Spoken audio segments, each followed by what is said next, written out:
에스겔 39장 말씀입니다. 33장부터 39장까지가 이스라엘의 회복에 대한 그런 말씀입니다.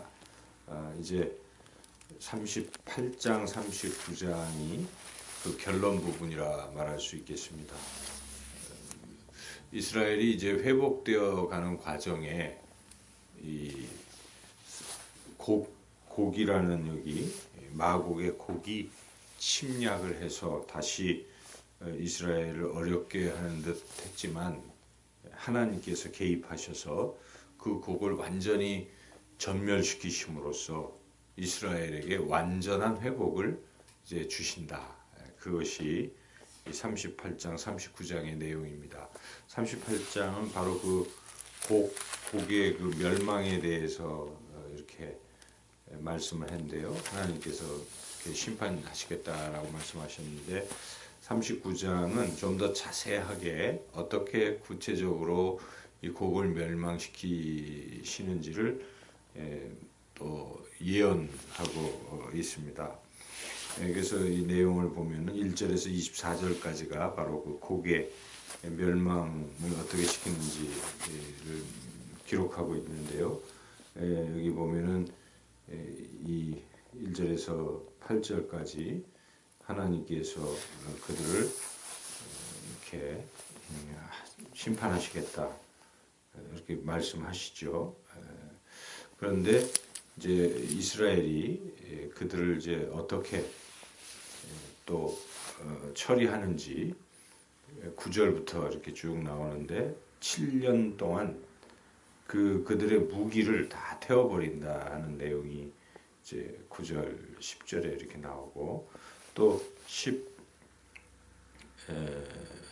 12절에 가보면은 그들을 이제는 또 땅속에 매장하는 것, 무기를 다 이제 걷어들이 불태우는 그런 일이 7년, 또 그들의 시체를 땅에 매장하는 일이 또 7개월, 이렇게 7년 7개월 그 숫자가 무엇을 의미하는지는 뭐 잘 알기가 어렵지만은 여하튼 철저하게 그들을 이제 다 전멸시켰다. 땅에 매장했다는 건 다 죽었다는 뜻이죠. 매장했다. 이제 그리고 또 더불어서 좀 더 확실하게 또 그들이 멸망했다는 것을 보여주는 말씀은 이제 17절부터 여기 쭉 20절까지 보면은 완전히 또 새와 이런 짐승들이 그 시체를 다 살을 먹고 피를 마시고 이렇게 한다. 17절에 그런 내용들이 나오지요. 20절까지. 그러니까 이 1절에서 20절은 완전히 이 침략자인 곡을 하나님이 전멸시키신다. 이것을 이제 말씀하고 있습니다. 이 내용에서 우리가 깨닫게 되는 것은 사실 이스라엘이 무슨 힘이 있어서 이렇게 승리했다는 것이 아니지 않습니까? 이스라엘은 그 앞에 38장의 11절에 보시면은 뭐 아무 수비도 없고 뭐 무슨 능력도 없는 그런 이스라엘이죠. 11절을 한번 같이 읽어보겠습니다. 38장 11절.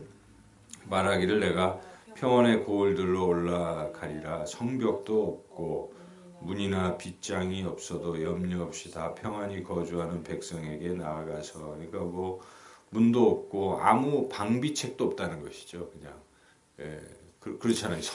성이라도 좀 세워놓고 문도 잠궈놓고 해야 외적이 침입하지 않는 것인데 아무것도 없는 상태에 지금 곡이라는 나라가 마곡이라는 나라의 고광이 막 그 각종 무기들을 다 가지고 지금 침략을 한 것입니다. 그러므로 이길 재간이 없는데 지금 우리가 아까 읽었지만은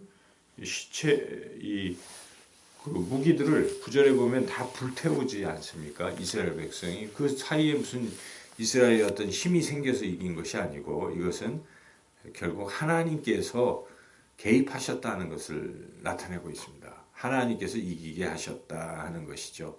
그래서 하나님께서 승리하게 하셨다.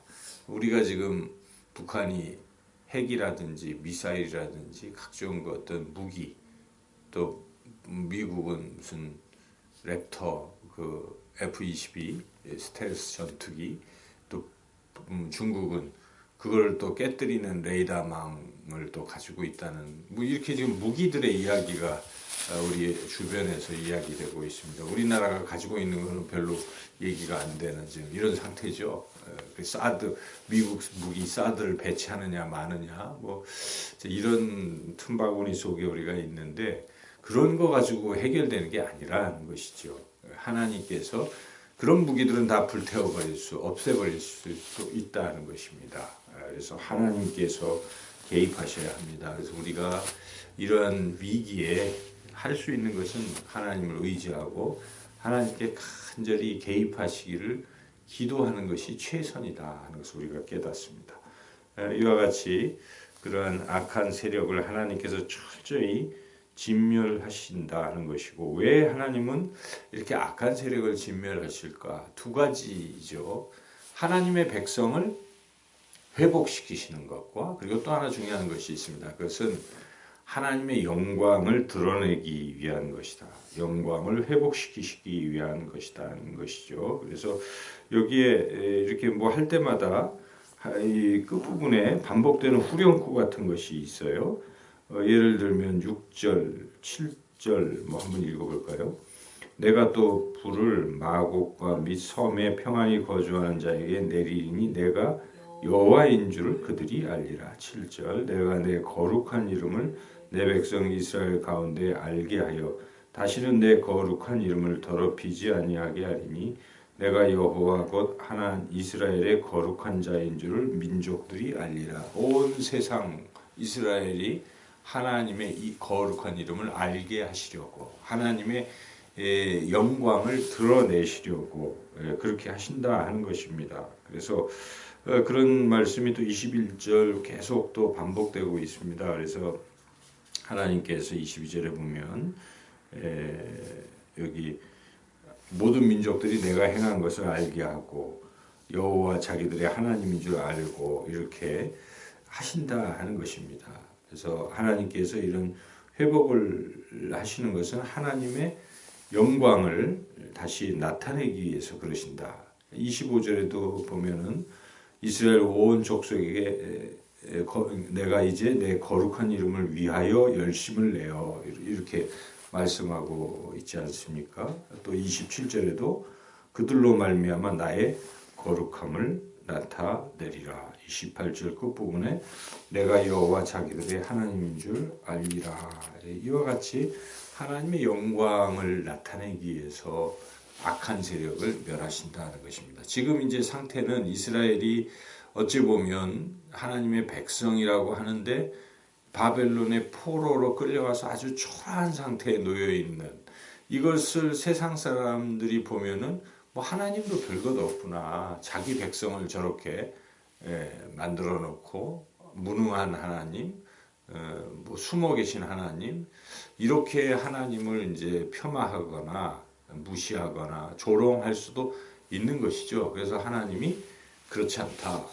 그래서 하나님의 영광을 다시 회복시키고 드러내시기 위해서 지금 이렇게 이스라엘을 괴롭히는 세력들을 하나님이 철저히 진멸하신다 하는 그런 내용이죠. 그래서 우리가 그런 믿음이 있어야 됩니다. 우리 하나님의 자녀들이 비록 여러 가지 어려운 일을 당하고 그럴 때 결국은 하나님께서 하나님의 영광을 위해서 우리를 회복시키실 것이다.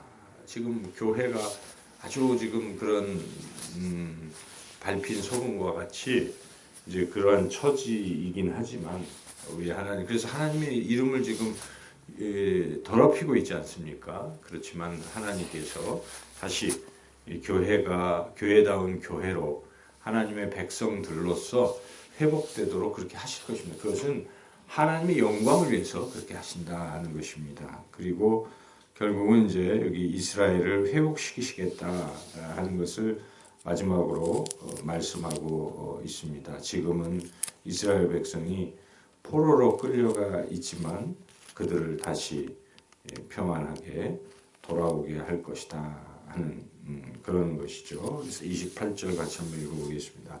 전에는 내가 그들이 사로잡혀 여러 나라에 이르게 하였거니와 후에는 내가 그들을 모아 고국 땅으로 돌아오게 하고 그 한 사람도 이방에 남기지 아니하리니 그들이 내가 여호와 자기들의 하나님인 줄 알리라.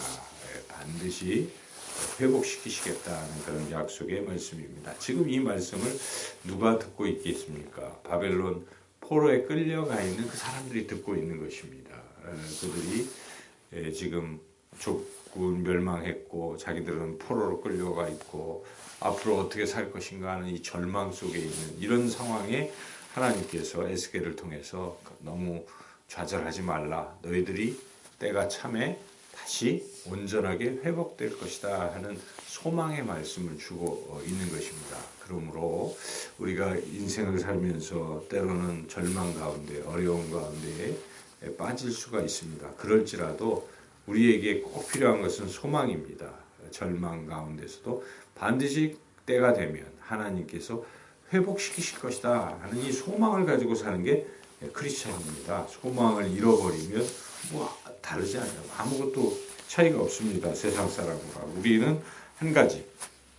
지금은 이럴지라도 우리의 마지막은 하나님 나라에서 영원토록 하나님과 같은 예수님과 같은 그러한 모습으로 완전한 모습으로 살게 될 것이다 하는 소망을 갖는 데 있다는 것이죠. 그러므로 오늘도 그 소망을 가지고 더욱 하나님을 신뢰하고 하나님과 함께 살아가시는 그런 복된 하루가 되시기를 주님의 이름으로 축원합니다.